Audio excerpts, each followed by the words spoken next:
নমস্কার। আজকেও আমরা একটা ছোট্ট ভিডিও নিয়ে এলাম। এটা আমাদের রাজ্য সরকারের বাজেটের উপরে। রাজ্য সরকারের উপর বাজেটের উপর ভিডিও হচ্ছে, এটা আপনারা খুব একটা দেখতে পাবেন না, কিন্তু এই বছরে দেখতে পাচ্ছেন।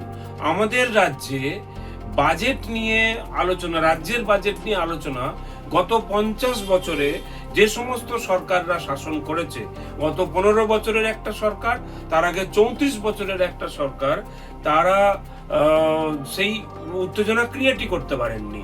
আমাদের এখনকার যারা শাসক দল, তাদের মাননীয় মুখ্যমন্ত্রী শুভেন্দু অধিকারী এবং মাননীয় অর্থমন্ত্রী ডক্টর স্বপন দাশগুপ্ত, তারা একটা জায়গায়, আমরা এই প্রথম ভারতবর্ষ যে পরিকাঠামোর যে দৌড়ে ভারতবর্ষ চেষ্টা করছে যে অন্যান্য উন্নত দেশকে কম্পিটিশন দেওয়ার, সেখানে আমাদের পশ্চিমবঙ্গ সেই হিসাবের মধ্যেই ছিল না। কিন্তু এইবার 1.5 মাসের একটি সরকার, তারা কিন্তু প্রথম, আমাদের যেটা ভালো লাগছে, সাধারণ মানুষের যেটা ভালো লাগছে, সেটা হচ্ছে পরিকাঠামো খাতে তারা বেশ কিছু ঘোষণা করেছেন। হ্যাঁ, যেমন এক্সাম্পল হিসেবে বলতে পারি যে দুর্গাপুর, আসানসোল, শিলিগুড়িতে মেট্রো রেল প্রপোজ করা হয়েছে। এটা অভাবনীয়, আমরা 2 মাস আগেও এটা কল্পনা করিনি। এটা পরিকাঠামো খাতে একটা বিরাট বড় ব্যয় হবে আর কি। কালনা শান্তিপুর ভাগীরথী নদীর উপরে 1200 কোটি টাকা ব্যয়ে ব্রিজ নির্মাণ করা হবে। ময়ূরাক্ষী নদীর উপরে তিলপাড়া ব্যারেজ, যেটা আমরা সকলেই ঘুরতে গেছি, তিলপাড়া ব্যারেজের সেই লাগোয়া যে রাস্তাটা, সেই রাস্তাটার সঙ্গীন অবস্থা। তো তার প্যারালাল ময়ূরাক্ষী নদীর উপরে একটা 4 লেন ব্রিজ তৈরি হবে, তার জন্য ব্যয় বরাদ্দ ধরা হয়েছে 800 কোটি টাকা।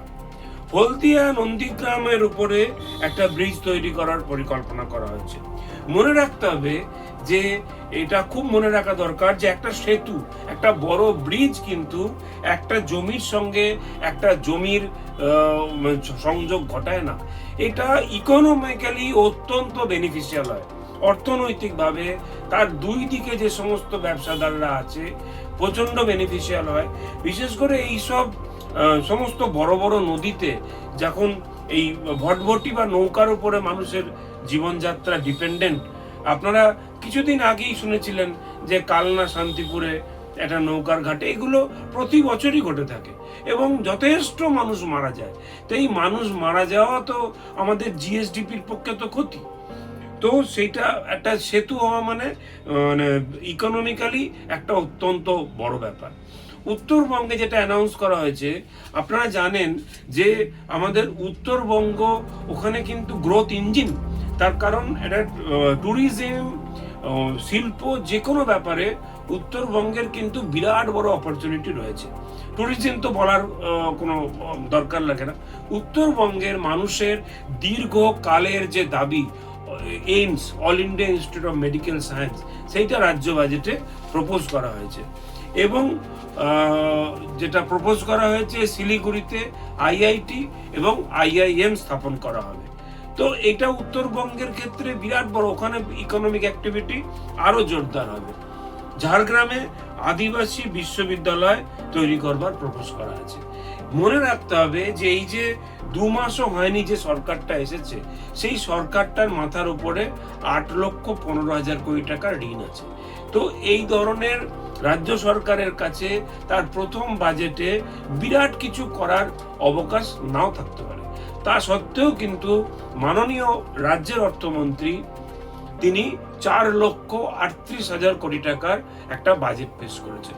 এবং যে ফিনান্সিয়াল প্রুডেন্স যেটাকে বলা হয়, সাধারণভাবে বিজেপি পরিচালিত রাজ্য বা কেন্দ্রে জেনারেলি কিন্তু ফিনান্সিয়াল ডিসিপ্লিনকে যথেষ্ট নজর দেওয়া হয়। ফিনান্সিয়াল ডিসিপ্লিন তারা জেনারেলি ভঙ্গ করেন না। এবং মনে রাখতে হবে আমাদের পশ্চিমবঙ্গবাসীকে, যে টিমটা দেখুন, এই টিমটা কিন্তু একটা ড্রিম টিম। তার কারণ হচ্ছেন আমাদের এই মুহূর্তে কেন্দ্রীয় অর্থমন্ত্রী ডক্টর সীতারামন, আমাদের এই মুহূর্তে ভারতবর্ষের যে নীতি আয়োগ, সেই নীতি আয়োগের হেড ভাইস চেয়ারম্যান হচ্ছেন আমাদের বঙ্গ সন্তান ডক্টর অশোক লাহিড়ী। আর আমাদের রাজ্যের অর্থমন্ত্রী হচ্ছেন ডক্টর স্বপন দাশগুপ্ত, এবং তাকে নেতৃত্ব দেবেন মাননীয় মুখ্যমন্ত্রী শুভেন্দু অধিকারী মহাশয়।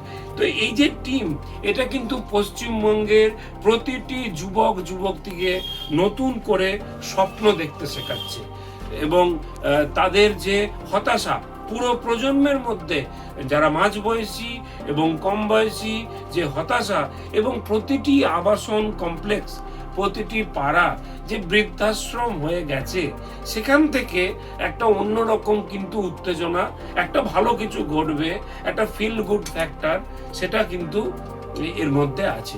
এর মধ্যে আমরা আবার বলতে চাই যে অন্নপূর্ণা যোজনা, মহিলাদের 3,000 টাকা করে অ্যাকাউন্টে ঢুকবে। এটা কিন্তু শুধু ভাতা হিসেবে দেখলে হবে না, এটা কিন্তু সোশ্যালিও কিন্তু টাকাটা ইম্প্যাক্ট করবে। তার কারণ যে সমস্ত মানুষদের রোজগার কম বা তাদের অনেক কষ্ট করে রোজগার করতে হচ্ছে, সেই মায়েদের অ্যাকাউন্টে যদি 3,000 টাকা ঢোকে, সেই টাকাটা ঘুরে আবার ইকোনমিতেই ব্যাক করবে। বার্ধক্য ভাতা বেড়েছে, বিধবা ভাতা বেড়েছে, তো ওই টাকাটা ইকোনমিতেই আবার আসবে। 1 লক্ষ সরকারি চাকরির প্রতিশ্রুতি দেওয়া হয়েছে, যার মধ্যে 50,000 হচ্ছে টিচারের, শিক্ষকের চাকরি, এবং কমিট করা হয়েছে, আশা করা যায় এই সরকার সফল হবেন, কমিট করা হয়েছে যে এবার স্বচ্ছভাবে পরীক্ষা হবে।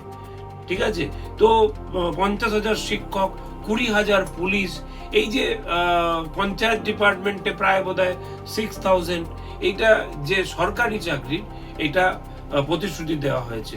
এবং তার থেকেও বড় কথা, বিলিভ করুন যে সরকারটার বয়স এখনো 2 মাস হয়নি, মাফ করবেন 2 মাস হয়নি, কিন্তু এর মধ্যে আমুলের 650 কোটি টাকার বিনিয়োগ হাওড়াতে জাস্ট বোধহয় ভিত্তিপ্রস্তর স্থাপনের দেরি আছে আর কি। বিভিন্ন সরকারি সংস্থা তারা অলরেডি রাজ্য সরকারকে কমিট করছে যে আমরা বিনিয়োগ করব। অলরেডি বার্জার পেন্ট কমিট করেছে।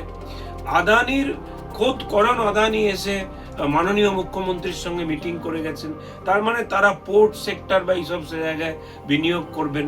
হলদিয়া পেট্রোকেমিক্যাল অলরেডি শিল্পমন্ত্রীর সঙ্গে, মুখ্যমন্ত্রীর সঙ্গে দেখা করে বলে গেছেন যে আমরা বিনিয়োগ করতে চাই। শোনা যাচ্ছে দুর্গাপুরকে সেমি কন্ডাক্টর হাব ক্রিয়েট করা হবে। মনে রাখবেন, এই দুর্গাপুর কিন্তু একটা সময় স্টিল ম্যানুফ্যাকচারিংয়ে, শিল্পাঞ্চলে ভারতবর্ষকে পথ দেখিয়েছিল, ওখানে এটা সেমি কন্ডাক্টর হাব করা হবে। তো ওই জন্যে বাজেট নিয়ে এই ভিডিওটা আমি পয়েন্ট বাই পয়েন্ট আপনাদের কাছে করলাম। পরিশেষে একটা কথা বলতে চাইছি, এটা অত্যন্ত ইম্পর্টেন্ট। গত বছরে বাজেটে মাদ্রাসা এবং সংখ্যালঘু উন্নয়নে প্রায় 6,000 কোটি, 5,500 কোটি একটা প্রপোজ করা হয়েছিল। আমার প্রশ্ন আপনাদের সবার কাছে, সংখ্যালঘুদের কি উন্নয়ন করা হয়েছে? কটা মাদ্রাসাতে বিজ্ঞানসম্মত শিক্ষা দেওয়া হচ্ছে? আর সংখ্যালঘু ভাই বোনেদের কি সঠিকভাবে পড়াশোনা করানো হয়েছে? একটা বিশাল টাকা দেখানো হয়েছিল, এবং এইবার বাজেটে সেখান থেকে প্রায় 62% কমিয়ে 2,000 কোটি টাকার মতো করা হয়েছে। সংখ্যালঘু যে বাচ্চা ছেলে মেয়েগুলো, তারা মাদ্রাসায় কি আপনার বিজ্ঞান পড়ানো হবে? মাদ্রাসায় কি আধুনিক সাবজেক্ট পড়ানো হবে? মাদ্রাসায় কি ইকোনমিক্স পড়ানো হবে? তো হবে না। তো তাহলে তাদের ইনকাম কি করে হবে? তো এই জন্য সরকারের এই দিকের যে চিন্তা ভাবনা, সেটাকেও একটা অত্যন্ত সাধুবাদ দেওয়ার মতো বলে আমি মনে করি। এই বলে আমি এই বাজেটের উপর যে ছোট ভিডিও, সেইটিকে শেষ করলাম। আপনারা আমাদের সঙ্গে প্লিজ থাকুন, একটা লাইক প্লিজ দিন, সাবস্ক্রাইব করুন, আর পারলে শেয়ার করুন। সবাই খুব ভালো থাকবেন।